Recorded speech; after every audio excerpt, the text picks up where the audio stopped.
Greetings, everyone, and welcome to episode 89 of Teaching Tales, the podcast totally devoted to sharing stories from the world of education.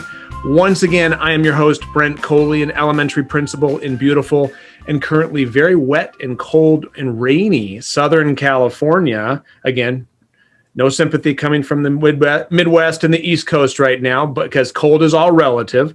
And joining me today, I've got another Q friend, Joe Marquez. Joe, how you doing, man? Oh, Brent, I'm doing so good. Yeah, thank you so much for having me on. And yeah, in the Central Valley, it's nice and rainy as well. But because we don't get to see rain that often, I think it's a really good change and great for the growers here in California. Oh, absolutely. And yeah, from again perspective, I mean, it's cold, like it's in like the low 40s here, which again is making people in the Midwest and the East Coast just shake their head in disgust at like what we're complaining about. But I love it. And there was no inclement weather scheduled today at school because kids are virtual.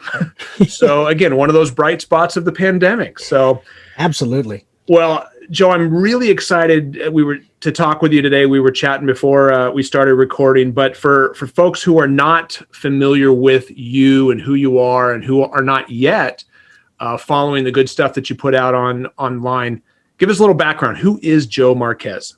I'm Joe Marquez. I'm an educator out of the Central Valley of California. You know, I cut my teeth in education as an 8th grade science teacher.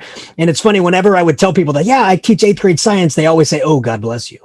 Right? Because, 8th graders, they're just coming into their own. They're learning all their bodies, their hormones are everywhere. They haven't learned to quite wear deodorant yet, except by spraying Axe everywhere. The Axe shower, yes. Exactly. Yes. So, they always like, God bless you for teaching them. But I loved it, right? Because, I got into education because I love to coach.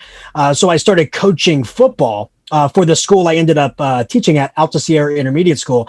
And I just loved that age group because they were all so eager to earn, but they had their personalities. And I really wanted to get into education because of 8th grade kids. And so I was a science major by trade. So I got into the science classroom and loved it. And then I saw the engagement of utilizing technology in the classroom that I started getting more into that. Which is how I got involved with Q. And now out of the classroom, I work for Q, which I never thought I'd be saying in my life. But I work for Q as the Director of Academic Innovation. And it's been a phenomenal ride being able to work with teachers across California, Nevada, the rest of the United States, especially during this time of uncertainty and distance learning. And I was telling my buddy Kyle Anderson, who is your doppelganger, he says, yes. By the way, I was telling him that in 2019, on our podcast, Sons of Technology, we had these things called edulutions. What do we want in education? What do we want to resolve for this coming year? And I said, I really want to get more teachers to use technology. And boom, it happened. So everybody, I apologize. That might have been my fault. But hey, you're all using technology. So that resolution, that edulution came true. Oh, I love it. Yeah, again, that's one of the bright spots. I mean, Brian Briggs in episode 86, we talked about the silver linings of the pandemic of 2020, and that's one of them. I mean, one of the things that I've been pushing for forever is getting teachers just like classroom website and providing resources outside of school hours and stuff like that. And bam, every single one of our teachers now has a working learning management system, resources 24/7. It's broken down the walls of the traditional classroom. And that's awesome. So yeah. And you mentioned your podcast. At the end, we'll have you drop the link and the name again, just so everybody can connect with that. Cause yeah, you and Kyle do a great job with that one. So definitely we want to plug that at the end. But today's episode, I mean, every episode of Teaching Tales, we have kind of a theme, and you and I were chatting at the Tulare County Tech Rodeo a couple weeks ago. And I just said, wait a second, you and I have a similar story recently. Again, another one of the silver linings I think that's come out of the pandemic is the need, really shining the light on the need for balance, for mental health, and just for healthy living. I mean, I think because I mean, gee, we're coming up on about a year since schools shut down, really across the country, but definitely here in California. It was March 13th down here when we shut it down, and teachers have been burning it at both ends, burning the candle at both ends, and just going crazy. And they've really discovered the need for balance, the need for whether it's healthy eating, whether it's exercise, just getting along a healthier path. And you have an amazing story that I would love for you to share. And I have a similar story. So I want you to share kind of your journey to that. I mean, we're kind of titling this episode the Fit EDU. I know there's that hashtag going right now. There's Fit Leaders. There's the January challenge where every day they're posting pictures of how they're getting healthy. And I want you to share, oops, turn my watch off there. Sorry about that. Say that as a live podcast. We're not even going to cut that out because it's real. So share your story, Joe. Like, what does your journey to that Fit EDU look like? You know, if you were to tell me a year ago I'd be on a podcast talking about getting fit, I would have said you're out of your mind, right? But the thing about it is, you know, as a teacher, we give everything we can to our classroom and to our students, right? Mm-hmm. You wake up at 6 a.m. so that you can get ready and be in your classroom by 7 to help those students who need a little bit of help at the beginning of the class. You work through the classroom day, holding your bladder, not being able to go to the bathroom whenever you want. You're working in your classroom with students at lunch. You're teaching through the end of the day, and then you're possibly going and teaching a sport at the end. And you get done with the day and you're tired. I mean, you're tired. And so you don't have any time for yourself. Now, multiply that by 10 years, and you start to realize you're not taking care of yourself. And you start giving these excuses to yourself. I don't have the time, or I don't have the energy. And I'll tell you, I gave myself those excuses every single day. But I had this statement running through my head in March. And this statement was, I had a teacher. I was training a teacher in the Washington state area back in February before the pandemic hit. And I was training on some technology tools and strategies of getting instant feedback. And this teacher came up to me afterwards and said, Joe, I like everything that you said or you're doing, but I just don't get it. I don't understand what you're saying. I am not a techie person. I can't do it. And she goes, oh, it might come easy to you, but I can't do it. And I always have this, pre-made speech that I give whenever I get that. I always start to say, like, doesn't come easy to me. It took me years to get this, blah, blah, blah, blah. But she goes, now look, has there ever been anything in your life that you wanted so badly, but you just keep giving up? She goes, that's what technology is for me. Is there anything like that for you? And to be honest, with technology, I've been doing this for so long that all the new stuff does come easy to me. It's all almost the same. It's like the Matrix. It makes sense. Everything slows down and you just get it. Yeah. Yeah. So, I just took that with a grain of salt. I'm like, I understand, just keep working at it. But when the pandemic hit, I just heard that teacher over and over in my head. Has there ever been anything in your life that you've always wanted to do, but you keep quitting?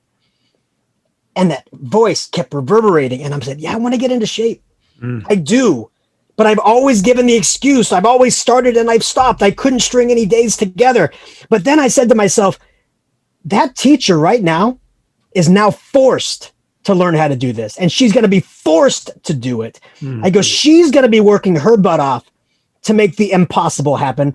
I am going to be a testament to her words.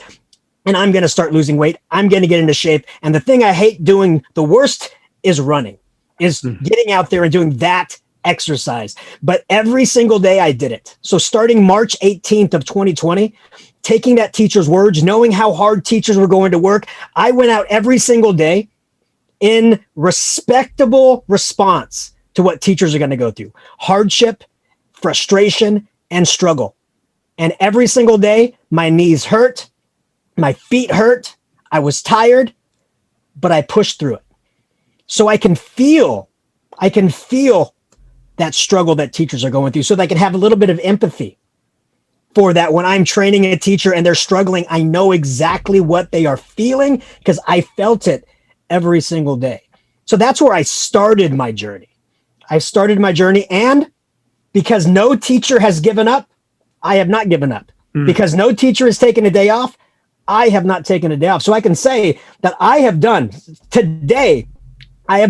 about 328 straight days of waking up at 5 o'clock, getting outside, walking 3 miles, and then I added on a 7-mile run in the past six months, right? Slowly getting up to it. But it was for the teachers and for myself for me to stop making excuses and put in the work. Wow. And as a leader, I mean, as you're telling me that story, I mean, it may be 40 degrees down here. I'm getting goosebumps for not for the temperature. I mean, because you're walking the talk, or is that right? You're practicing what you're preaching. You're not just saying, well, you need to do this. I mean, and what a great example. Like, the teachers are forced to do it. So let me step alongside you, and you're doing something that you've never done before, or that's been difficult that you want to quit on. I'm going to do this and not quit too. So 5 a.m. every morning, walking and working out, and gosh, that's phenomenal. And so you said 320 days. So going on a year, I mean, of no days off. That's fantastic. How's it working for you? In the words of Dr. Phil, how's it working for you? It's going great, right? And there's a couple of things that I had to overcome, right? Because it's not just the frustration and the pain and the fatigue. It's your own mind. Yeah. And it's the wind and the rain, all the outside noise coming at you every single day. I couldn't tell you how many times I heard, what you're doing is not healthy for yourself. You shouldn't be doing it every single day. You need to take a day off. You need to do this. But I know my mind. If I took one day off, my brain would start saying, oh, why not 2? Oh, why not 3? And I'd get back into that same routine where I would just start and stop again. And I said, you know what? The future is uncertain. The days of work will be uncertain. The days of traveling will be uncertain. There will be a day that I break my streak, but I won't break it. Okay. Pomp and circumstance will break it. I am not going to break it. I'm going to let the future break it at that moment. But if I have the will, I'm going to find the way. And every single day I break on through. Now, that is to say, I'm not pushing myself to the limit every single day, right? There's some days where I'll walk my 3 miles, and instead of running on my treadmill, I'll put like a 6 incline, and I'll do a nice brisk walk for about 3 more hours, or 3 more miles, not hours. But that's me knowing my body and saying, I can't run today. I need to take a break, but I'm not taking a day off. So I take my breaks, but I don't take my days off. Because again, teachers, even on the weekends, your brains are working. Even on the weekends, you're planning for Monday. So while you're not actively working yourself to the bone on the weekends, you're still actively working up in your brain. And that's what I want to emulate when I can every single day. Gosh. And I mean, this is an audio podcast, so people listening right now are not seeing. I mean, you and I are on a Zoom right now. I mean, you look great, man. you look fantastic. And I mean, it's worked. I mean, your discipline, your dedication have completely paid off. Well, I appreciate it, right? So here's the thing. I stopped looking at myself in the mirror for the longest time. The facial hair that I used to have, I grew it as big as I could so you couldn't see my double chin, right? I would wear the darkest clothes because dark clothes cover up how big you are, I assumed, right? But in my mind, when I saw myself in the mirror, I didn't see myself as gigantic. I didn't. And I saw myself as this is what I saw myself every day. But the power of Google, right? Those Google Nests, right? And those Google Chromecasts, when they show your history, and I see myself just 8-9 months ago, I go, who is that guy? Yeah. And then I walk into my wife's office and I say, I'm so sorry. I'm so sorry because I was not happy. I was not me. But I finally found myself, right? And 100 pounds later, which I didn't get into this wanting to lose 100 pounds. It just happened, just by doing what you do. But I am so much happier now. My mind is happier now. I wear pink jackets, right? Because I'm happy to be seen and stand out. Where before I wanted to be in the back of a crowd. It's so interesting the way that we try to protect ourselves from failure, from any kind of hardships, right? I never wanted to put myself out there to be made fun of because when I was a kid, I was a large kid as well, and I got made fun of all the time. I didn't want to put myself out there as an adult, so I hid. But now I can be proud of who I am, not because I've lost the weight, but because I'm proud of myself and the hard work that I put in to get here. And I'm mostly proud of just random people on Twitter or Facebook who are educators that I've never met before, randomly saying, "How did you do it? Can we please talk?" Yeah. And I chat with them.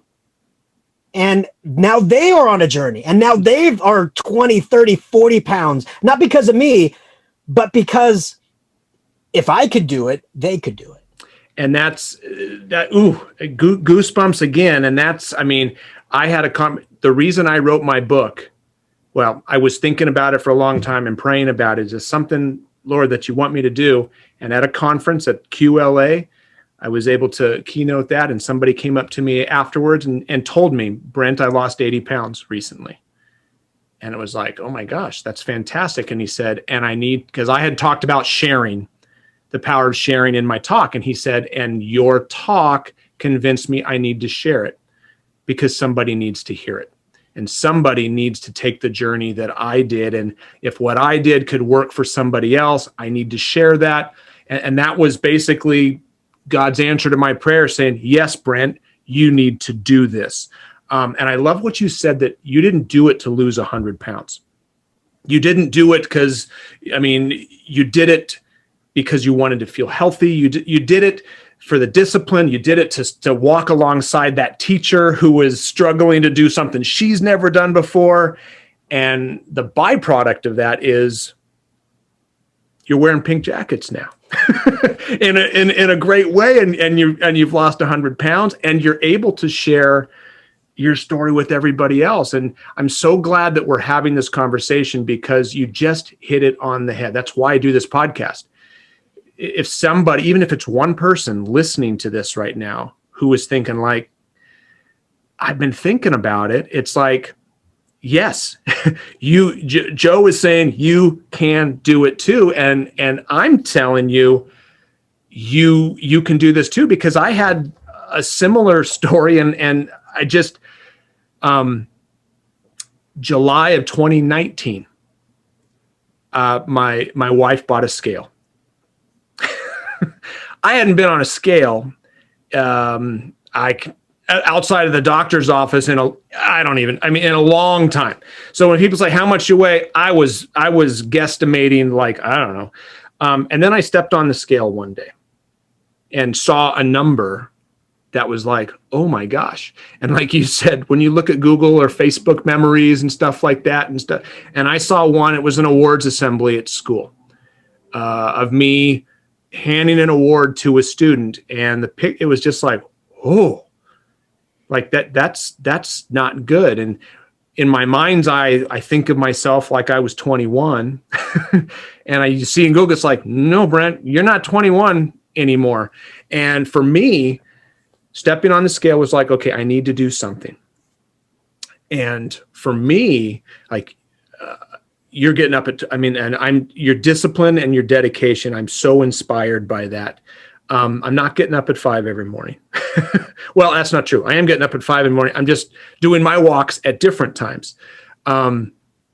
Intermittent fasting is what I have been doing. And for people who are thinking, what the heck is that? It's essentially, I think another better word is like scheduled eating. where basically I eat from 12 to 8, an 8-hour window, and then I fast, or I don't eat. I mean, fast is a word that will scare a lot of people. I just stop eating from 8 p.m. to noon the next day. Now, I'm asleep half that time anyway. And what I found was, for me, you had talked about the discipline and you knew yourself. For me, I know myself. This is something I was like, let me give this a shot. So my wife and I started doing it together. And what I found, number one, the first thing I had to do was I had to accept the fact that I wasn't 21 years old anymore. And I don't know if you struggled with this, but when I was 21, I was very athletic. I was playing volleyball 3-4 times a week, 2-man volleyball. I was going to the gym 5-6 days a week. I mean, burning a couple thousand calories just in workouts. So when I was go out to eat, I would eat a lot of food. If I went to Jack in the Box, I'd get a large combo meal, and I'd get 2 tacos for 99 cents. It's kind of an app. You're shaking your head. See, you're with me. I'd get as my appetizer, my 2 tacos for 99 cents. The problem, I'm 49, about to turn 50 in 2 months. The problem was last year, I was still eating like I was 21 with a metabolism of a 21-year-old, working out and being athletic like a 21-year-old, which I'm not. So the first thing was like, stop getting the 2 tacos for 99. I mean, just that kind of stuff. And I was going to Starbucks most mornings, getting 2 bagels and cream cheese and a Frappuccino every morning. Number one, it was costly. Number two, I'm looking at 700, 800, 900 completely empty calories. So I just cut that out. I don't eat breakfast. Lunch and dinner, I'm eating more sensibly in terms of, am I counting stuff out like Weight Watchers? No. Do I go to Jack in the Box every once? I still do sometimes. I don't get the 2 tacos though. And I'll get a chicken sandwich instead of a burger. But sometimes I'll get the burger. That's what I love about the intermittent fasting for anyone who's thinking about like, well, I need to try something. Because number one, I don't like vegetables. So I don't know about you, I don't like vegetables. So it's not like, oh, I just need to eat salads and vegetables all the time. I just can't. I just can't do that. So if we go out to a Mexican restaurant, I'm going to still get a carne asada burrito. I'm just not going to have 2 or 3 baskets of chips and salsa to go along with it. Or I'm not going to get the dessert at the end. I'm just being more sensible. And by cutting out those hollow calories at breakfast. And the other problem I had was I love licorice. That's my sweet tooth. I love Twizzlers. I love gummy bears. I love all that. And I used to pound on a Friday night. We're watching movies as a family. I used to pound a whole bag of Twizzlers at 10:30 at night. So I'm pounding 1,500 completely sugar-filled calories. And then I'm going to bed. And it's not digested. So just by cutting out sweets, and I still have sweets, but I stop at 8. And I don't have the hollow calories and just that, Joe. I'm working out now, but just from going July to about December, I said, I just want to isolate I just want to pretty much see how this works. And the pound just started coming off. And then I found at Costco, we found a Total Gym, one of those Chuck Norris. It was like $300. I'm like, oh my gosh, let's get this. So now I'm working out 5 days a week. I'm walking 3.25 miles. If not at work, I'm doing that at home. And I love it because it gets me out of the house. If I'm at home, I can clear my head. I'm able to pray there. I'm able to listen to books on tape, on Audible. It's for that mental well-being. And I mean, I started in July of 2019, and I've lost over 55 pounds. And I feel like you said, my goal, I wanted to lose 20 pounds. And really it's I didn't even know if I could do that because I was a certain weight when we got married, when my wife and I got married. And in looking at pictures, I never in my wildest dreams ever thought that I could even approach that. But I did. It's amazing. Because of the discipline. And like you, I know my mind. And I'm a very routine and structured person. So the intermittent fasting for me works great because it's very routine oriented. So I just encourage anybody listening right now, whether it's intermittent fasting, whether it's like you're doing, Joe. I mean, do you have a special diet or anything like that you're doing? Well, again, everybody's different because every body is different, right? And we have to make sure that we're listening to that. And we also have to make sure that we understand how the brain works, right? The brain is wired for immediate satisfaction, instant gratification. And so you have to make sure that you're doing things that gratifies it in a way, but you're gratifying it in a healthy way. So I always say, there's two things that I do. One is what I call banking calories. Yep. So early on, I read that if you are looking to lose weight, you need to be burning 800 calories more than you are taking in. And so I consider a calorie like money, and I'm very frugal. And so I try every day to burn 2,500 calories. Now, understand your body just by living burns about 1,500 calories. Yeah. Right. By my running and my miles, I burn between another 1,000, another 1,300, depending on what I'm doing. That's money to me. Yep. Right? And I'm earning that money and I can decide how to spend it any way that I want.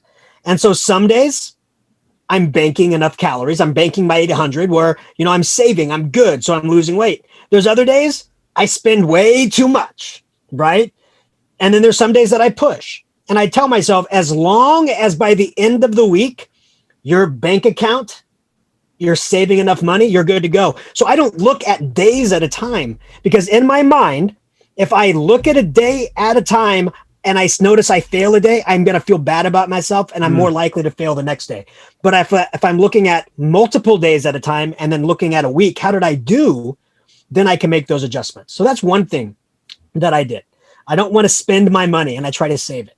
Another thing is I just made adjustments to what I'm eating, right? So for example, I love the idea of intermittent fasting. I love it. But I guarantee, Brent, you probably got people saying, oh, that's not healthy because breakfast is the most important meal of the day. I love that because I go back and say, actually, that was an advertising campaign back in the 30s when Kellogg's came out with cereal and they wanted you to buy it. Sure. That's absolutely not the case. Yep. Right.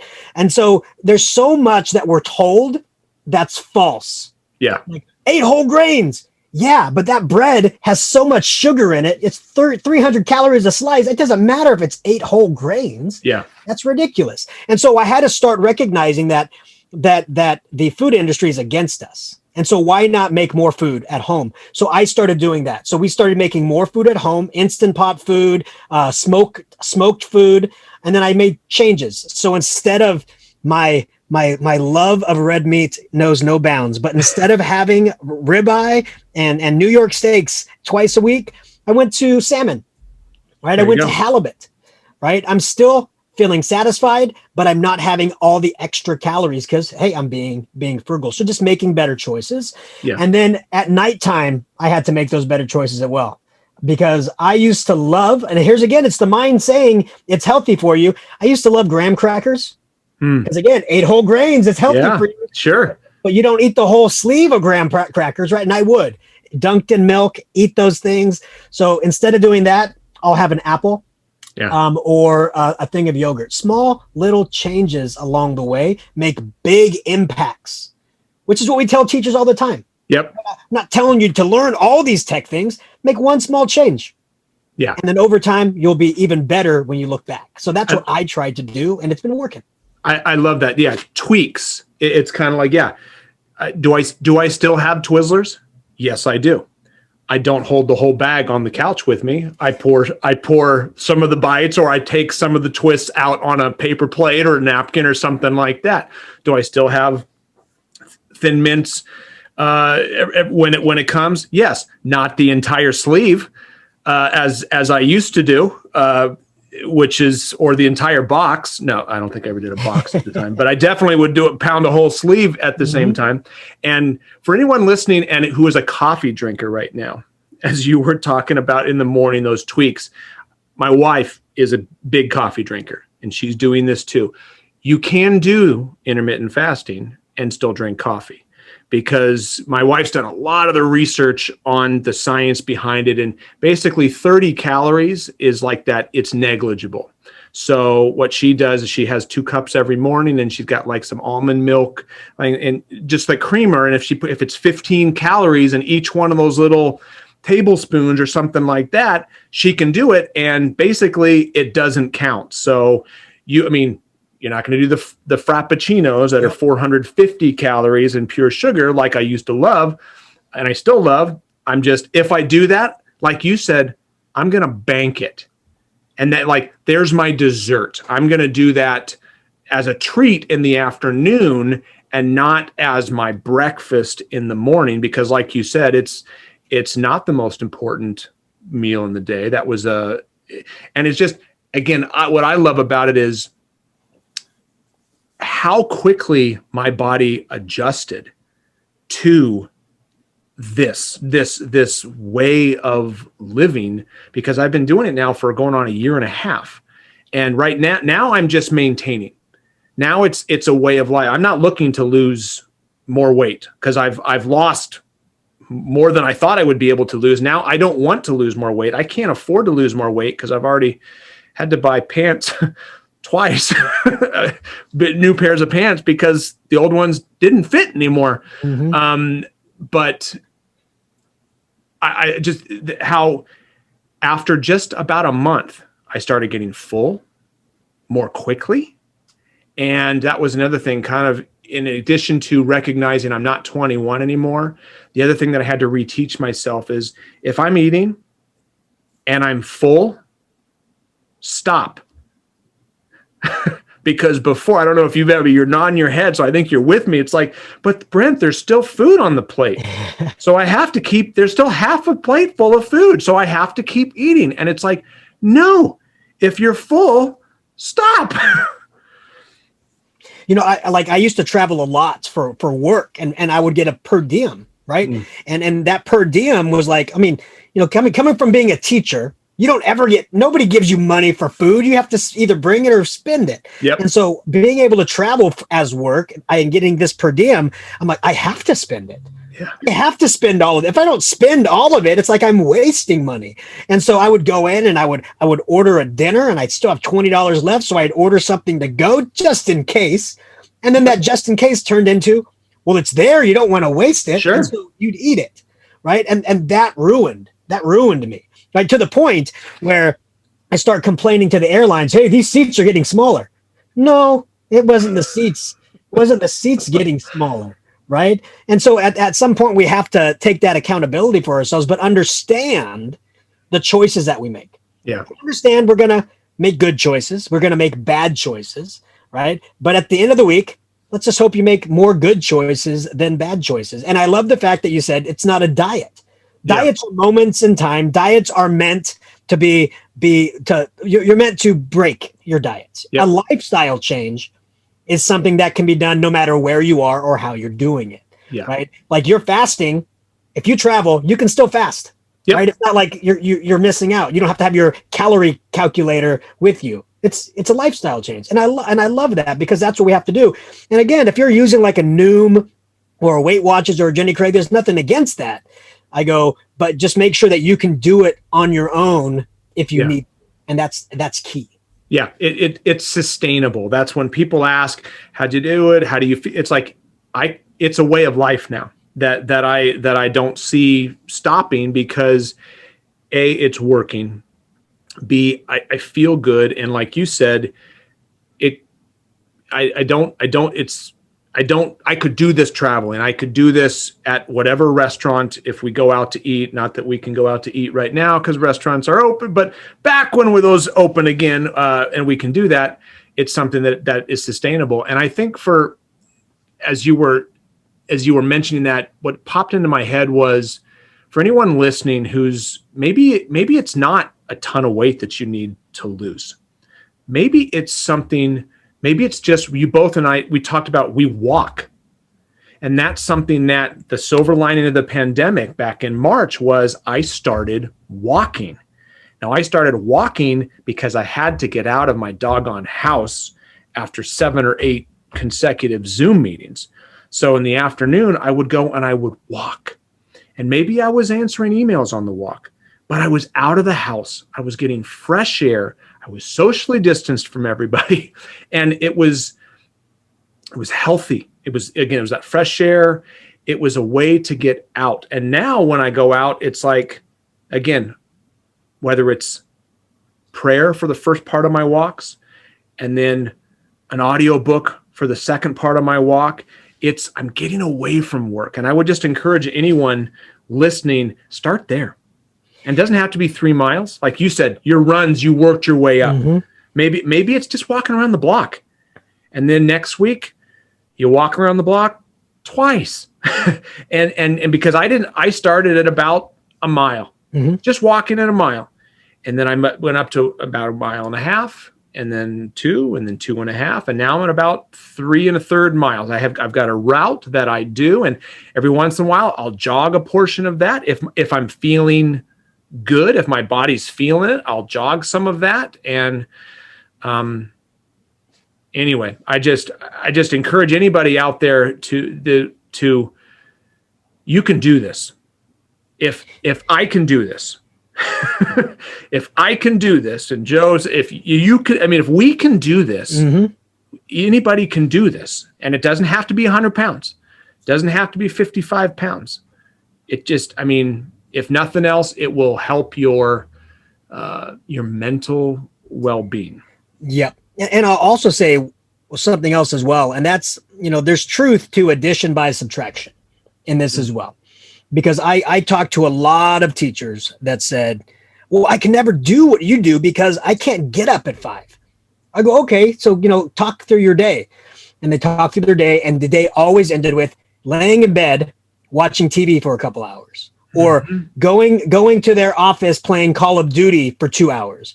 I go, if you subtract that, then you can get up. So really you can, you're just not doing it. Yeah. I go, now guess what?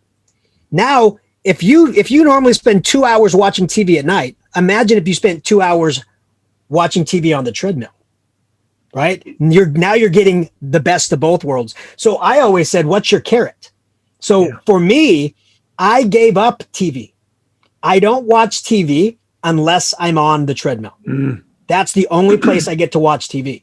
Yeah. I don't listen to podcasts unless I'm on my walk, right? And so you give something up that you do unless you're doing something that benefits your health. Yeah. And so now when I wake up at 5 a.m, I'm excited because I get to listen to the next chapter, right? I get to talk to my friends on Marco Polo. We leave each other. It's like Marco Polo. If you don't know, it's like if Voxer and Flipgrid had a baby. You get to leave these voice video messages to one another. You listen to the messages and then you respond back on your walk. It's great. I love it. It's very cathartic because you don't have somebody interrupting the conversation. It's you let all of it out and then they can listen to it on their own time and respond to it on their own time. Fantastic. I love it. It makes the walks go by so fast that I had to actually add another mile onto my walk to get through them all, which is good. And then I go onto my treadmill and then I watch my shows, right? Like I watched all 12 seasons of Bones on the treadmill. Wow. Right? And I love that show. And it made me excited to get out there and get on the treadmill. So what's your carrot? I call it the carrot. What's your carrot? What can you subtract from your night that's not good and then add that to your morning to make it better? So I always said, what can you do? And there's so much we can do. And I said, I just encourage all your listeners, find your carrot and get excited about the workout. Love that. Love that. Yeah. You multitask. Like you said, you're listening to podcasts or you're listening to an audiobook while you're working out. The number of books that I have, air quotes here, read in the last year. I mean, I have read more in the last year via Audible than I have for pleasure in the last 3 or 4, probably. because I had dedicated time to do that. If my walk takes me 51 minutes, which is about what it takes, and I'm listening for about 30 of those, I look forward to, like you said, I get to read my book. I get to, air quotes again, read my book as I'm walking every day. I mean, it's awesome. What you said there reminded me, I just found a quote, Abraham Lincoln: discipline is choosing between what you want now and what you want most. What you want now and what you want most. Find your carrot, and go for it. I love it. I love it, Joe. And, in closing for myself, I just want to say my favorite accomplishment or favorite takeaway from this is that I can play with my daughters, 2 years old and 4 years old, and not get tired. I can dance to all the songs of Moana, to all the songs of Frozen. I could dance to every single song and never get tired. And you know what? That is the greatest blessing that I could have received from this entire journey that I've been on. Oh, that is a perfect, what better carrot than your kids? What better carrot than your kid? That is fantastic. What great motivation. Joe, thank you, man. I really appreciate this, and I'm hoping people got something out of this. Again, I did. I'm more inspired than I was even before listening to you. So I really appreciate you taking the time, man. Absolutely, my pleasure. And I want to say congratulations to yourself as well. Hard work and discipline is not easy, and knowing that you've been doing this for over a year now, that helps guide me, knowing that time will pass, but a change in lifestyle is forever. And that makes an inspiration to me. So I thank you. Thank you, man. Thank you, Joe. That's awesome. So for people who want to get in touch with you, want to connect with you, follow you online, listen to your podcast, plug your handle, your podcast, your website. How can they get in touch with you? Yeah, so you can definitely get a hold of me on Twitter. So I'm at Joe Marquez 70. If you want to be a part of my friends, they call it the Walk and Talk with Joe Marquez. So if you want to get on that Marco Polo group, just tweet me and we'll get you connected and we can just talk all we want. You can ask me any questions you want. And then Kyle Anderson and we have a podcast called the Sons of Technology podcast, which happens every other week. And we just talk about the problems facing educators today. And from an educator point of view, how would we solve them if we could?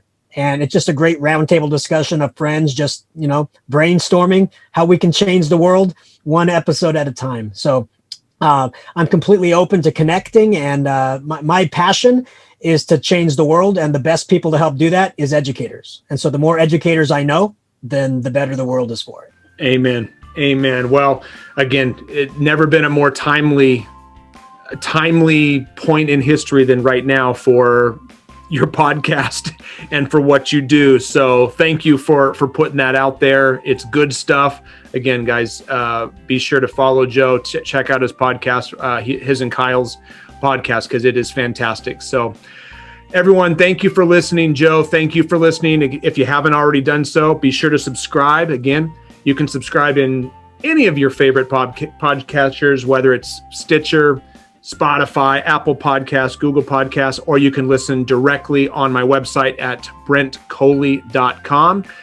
All right, everybody. Thank you again for listening. Joe, once again, thank you, my friend. And until next time, have a good one.